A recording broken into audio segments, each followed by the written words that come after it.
क्योंकि नोट कांड की धमक भी सुनाई दे रही है। कल जिस बात का जिक्र हुआ इस मामले में, विनोद तावड़े की जिस तरह से घेराबंदी की गई, दोनों ही पक्षों के खिलाफ एफआईआर हो गई, वो भी एक अहम मुद्दा नजर आ रहा है। उस पर सुप्रिया सुले क्या कह रही हैं, और बीजेपी के 5 सवालों पर सुप्रिया सुले ने जवाब दे दिया है। जरा वो अपने दर्शकों को सुना देते हैं और उसके बाद फिर आपका रुख करते हैं। देखिए सुप्रिया सुले क्या कह रही हैं। कल मीडिया की तरफ से मुझे ये सब वॉइस रिकॉर्डिंग्स और कुछ भेजा गया। जब मेरे हाथ में आया, मैंने पहली चीज़ की कि मैंने पूना के कमिश्नर साहब को फ़ोन किया और मैंने कमिश्नर जी को बोला कि ये फेक कुछ वीडियोस चल रहे हैं, मैं आपको भेज रही हूँ, मुझे साइबर क्राइम में कंप्लेन करनी है। तो उन्होंने कहा ज़रूर आप करिए। मैंने फट से साइबर क्राइम में ऑनलाइन में कंप्लेन कर दी कल शाम को। वो पहला कि साइबर क्राइम में मैंने कंप्लेन की है कि ये सारे वॉइस नोट्स और जो कोई मैसेज है सारे झूठ है और फेक है, इसीलिए मैंने साइबर क्राइम को नोटिस भेजी। Point number 1। पॉइंट नंबर 2, उसके बाद भारतीय जनता पार्टी के स्पोक्स पर्सन है, उन्होंने एक प्रेस कॉन्फ्रेंस ली। उसके बाद बहुत सारे मीडिया के लोगों ने मुझे फ़ोन किया, मैंने हर एक को मैंने रिप्लाई किया और हर चैनल्स के भी मैं आभारी हूँ कि आपने दिखाया भी मेरी जो आरोप था उसका जो जवाब मैंने दिया वो हर मीडिया हाउस ने दिखाया। मैं आपकी तहे दिल से आभारी हूँ। उसके बाद मैंने वकीलों को मेरे फ़ोन किया और आज सुबह मैंने श्री त्रिवेदी जी को मैंने एक क्रिमिनल डेफमेशन नोटिस भेजी है, क्योंकि उन्होंने जो आरोप किए, उन्होंने मुझे 5 सवाल पूछे, 5 सवाल, और उन्होंने मुझे कहा है कि बाहर आके जवाब दे। मैं बाहर आके जवाब देने के लिए कभी भी तैयार हूँ। सुधांशु त्रिवेदी जिस शहर में चाहे, जिस चैनल पे चाहे, जिस वक्त चाहे, वो जहाँ बुलाएंगे मैं आ जाऊँगी और हर एक का जवाब मैं दे दूँगी, क्योंकि for all the questions my reply is no no no. तो बिटकॉइन के मामले में ना मानने के बाद सुप्रिया सुले यहां पर अपनी बात रखते हुए और कहते हुए कि जहां कहेगी बीजेपी, जहां कहेंगे बीजेपी के नेता सुधांशु त्रिवेदी, मैं वहां पर उनके साथ डिबेट करने के लिए तैयार हूं, उनके 5 सवालों के जवाब देने के लिए तैयार हूं। लेकिन उमेश, चाहे वो विनोद तावड़े का कैश कांड हो, जिसके बारे में वो कह रहे हैं कि जांच होनी चाहिए, चुनाव आयोग निष्पक्ष तरीके से इसकी जांच करे जो उन पर आरोप लग रहे हैं, चाहे सुप्रिया सुले के बाद में जो उनकी ऑडियो सामने आई, और सुप्रिया सुले और नाना पटोले, 2 बड़े नेता महाविकास अघाड़ी के जिनका नाम इसमें आया, ये अपने आप में कितना बड़ा मामला है और इलेक्शन पर इसका क्या असर होते देखते हैं आप? देखिए, जहाँ तक मैं पहले विनोद तावड़े के मामले पे आऊँगा। विनोद तावड़े का जो मामला हुआ है वो वसई विरार इलाके में हुआ है, जहाँ बहुजन विकास आघाड़ी जो हितेंद्र ठाकुर की पार्टी है और ये बहुत ताकतवर पार्टी है उस इलाके में। आप देखेंगे कि कल जब विनोद तावड़े वहाँ पे गए थे और उसके बाद जो कुछ कैश मिला है वहाँ पे, तो करीबन 3 से 4 घंटे तक उनको उस होटल में एक तरह से वो बंद थे, क्योंकि वहाँ जो बहुजन विकास आघाड़ी है वो बहुत ताकतवर पार्टी है। अगर कोई दूसरा होता तो विनोद तावड़े जैसे जो नेता है, भाजपा के महासचिव है, उनको कोई बंद करके नहीं रख सकता। जब तक विनोद तावड़े ने प्रेस कॉन्फ्रेंस नहीं ली तब तक उन्होंने उनको वहाँ से जाने नहीं दिया।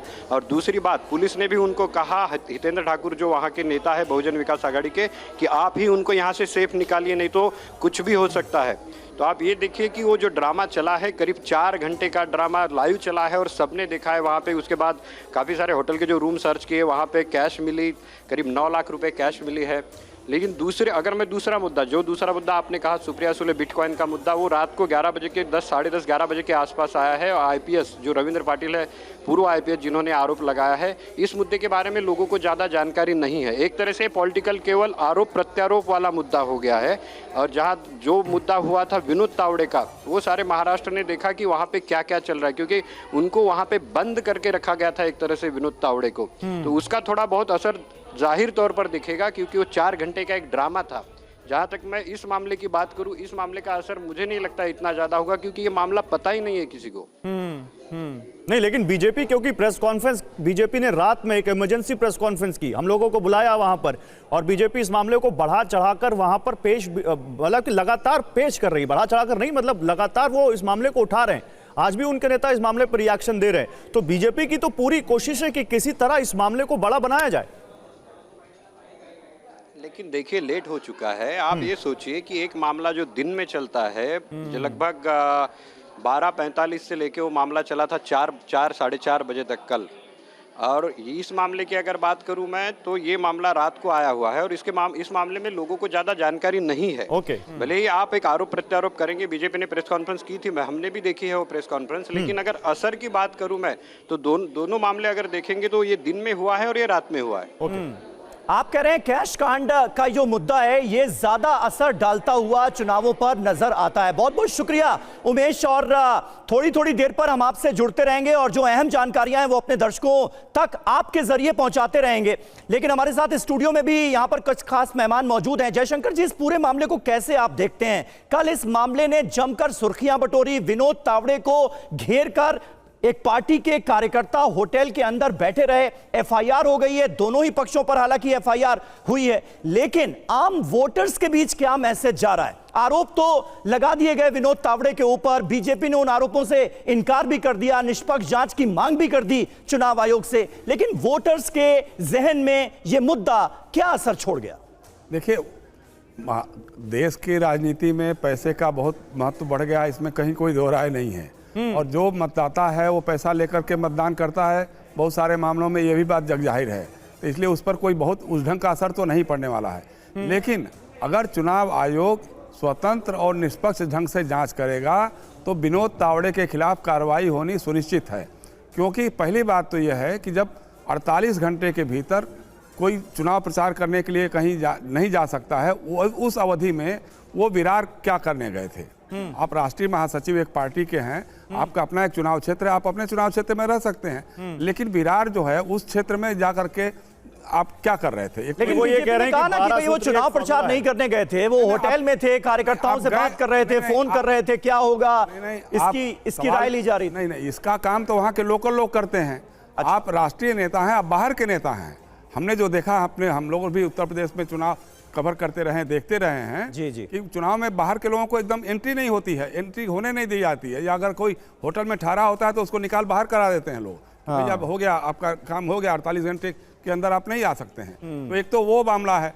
दूसरा, पैसा उनके पास से बरामद हुआ है, चाहे 9 लाख रहा हो, लोग 5 करोड़ के आरोप लगा रहे हैं, वो एक अलग बात हो सकती है। तो वो भी एक मामला है कि 9 लाख रुपए अगर आपके पास है तो आपको प्रूव करना होगा ना, कहाँ से थे, कैसे थे, ब्लैक मनी वाले। वो ये कह रहे हैं कि चुनाव आयोग से मैं भी मांग करता हूं कि इसकी निष्पक्ष जांच हो और सच सामने आए। लेकिन मैं इस पर आगे बात करूं उससे पहले मैं जाऊंगा मुंबई बांद्रा ईस्ट। आ रहा हूं हर्षवर्धन जी आपके पास।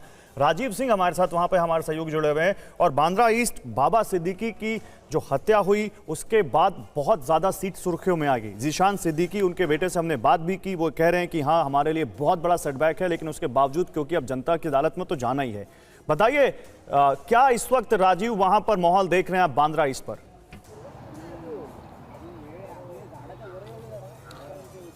देखिए, मैं बांद्रा ईस्ट के कलानगर विधानसभा सीट पर साहित्य सहवास वोटिंग काउंटर के बाहर मौजूद हूँ। यहाँ पर आप देखिए, थोड़ी देर पहले जो है काफ़ी बड़ी संख्या में लोग जो है वोटिंग करने के लिए पहुँचे थे, लेकिन चूंकि ये बेहद हाई प्रोफाइल इलाका है और ठीक मातोश्री के पीछे का इलाका है, तो अभी इक्का दुक्का लोग ही हैं जो वोट करके यहाँ पर निकल रहे हैं, क्योंकि लोगों की जो कतार थी वो खत्म सी हो गई है।